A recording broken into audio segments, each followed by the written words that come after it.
جیسے کہ ہمیں پتہ ہے کہ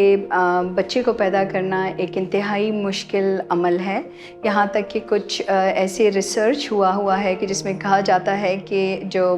ولادت کا درد ہے وہ ایسا ہے کہ جیسے ہارٹ اٹیک کا درد ہوتا ہے، تو اس سے ہمیں اندازہ ہوتا ہے کہ کتنی سخت تکلیف ہوتی ہے ایک ماں کے جسم پر۔ کچھ مائیں ہوتی ہیں جن کے لیے بہت آسانی سے یہ دن گزر جاتے ہیں 9 مہینے، لیکن کچھ ماؤں کے لیے یہ 9 مہینے بہت سخت ہوتے ہیں، جس میں کہ شاید یہ ہو کہ ان کو تکلیف زیادہ رہی ہو یا یہ خوف رہا ہو کہ خدا نخواستہ بچہ نہ ضائع ہو جائے، یا کبھی کبھار ان کی ازدواجی زندگی میں حالات ایسے رہے ہوں کہ جن کی وجہ سے ان کے لیے وہ پریگننسی کا جو وقت ہوتا ہے وہ بڑا مشکل کرتا ہے۔ ساتھ میں کچھ مائیں جو ہوتی ہیں شاید یہ وقت ان پہ اتنا سخت نہ گزرے، لیکن جب ڈیلیوری کی بات آتی ہے، جس وقت ولادت کی بات آتی ہے، اس وقت ان پہ حالات ذرا مشکل گزریں، جیسے کہ کبھی کبھار ولادت جو ہے کچھ گھنٹوں سے بہت گھنٹوں پہ چلی جاتی ہے،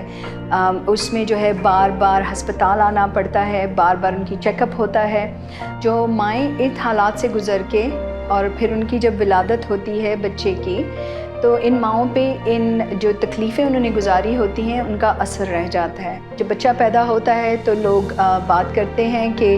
اپنے بچے کا خیال نہیں رکھ رہی، اپنا خیال نہیں رکھ رہی، وقت پہ دودھ نہیں پلا رہی، اس کا بالکل دل ہی نہیں کر رہا ہے، تو خوشی نہیں ہے۔ ایسا نہیں ہوتا کہ وہ خوش نہیں ہوتی،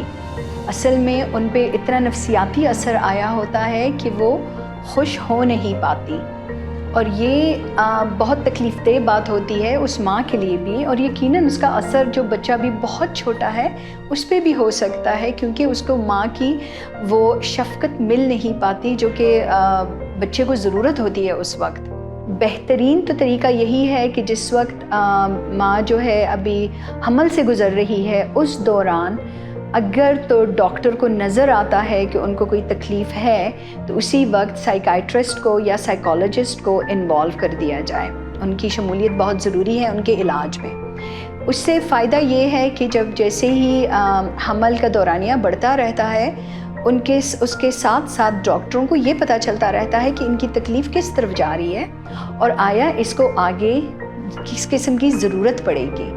اگر ایسا نہیں ہوتا اور پھر ولادت کے بعد بھی اگر آپ ڈاکٹر کے پاس آتے ہیں تو تب بھی اس کا علاج ممکن ہے، لیکن یہ کوئی شرط نہیں ہے، اگر ہو جائے تو بہترین ہے، نہ ہو تو ولادت کے بعد بھی وہی ہم علاج کر سکتے ہیں۔ علاج میں دوائیوں کی ضرورت پڑتی ہے، اس میں بہت یہ بات جاننا ضروری ہے کہ کچھ دوائیاں جو ہیں اس کے ساتھ ماں اپنے بچے کو دودھ نہیں پلا سکتی، اور اس بات کو سمجھنا بہت ضروری ہے، اور ڈاکٹر سے اس چیز کا مشورہ کرنا بھی بہت ضروری ہے۔ ضروری نہیں ہے کہ ان کو ساری عمر وہ دوائیاں لینی پڑیں، بس یہ ہے کہ ان کو کچھ عرصے کے لیے اپنی نفسیاتی ڈاکٹرز جو ہیں یا سائیکالوجسٹ ہیں ان کے ساتھ تھوڑا سا کانٹیکٹ میں رہنا پڑتا ہے، تاکہ ضروری ہے کہ یہ جانا جائے کہ خیر سے وہ بالکل ٹھیک ہو گئی ہیں یا کہ ان کو تھوڑی سی اور ضرورت ہے ان سروسز کی۔ اگر خیر سے بالکل ٹھیک ہو گئی ہیں تو وہ تو اور بھی اچھی بات ہے۔ تو میرے خیال سے آج یہ بات کرنا بہت ضروری تھا کہ ہمیں پتہ چلے کہ اور ہم اس چیز کے بارے میں جان سکیں کہ ہماری ماؤں کی صحت بہت زیادہ ضروری ہے، کیونکہ انہی کی صحت سے ہماری گھروں کی صحت بنی رہتی ہے۔ تھینک یو جی، بہت شکریہ۔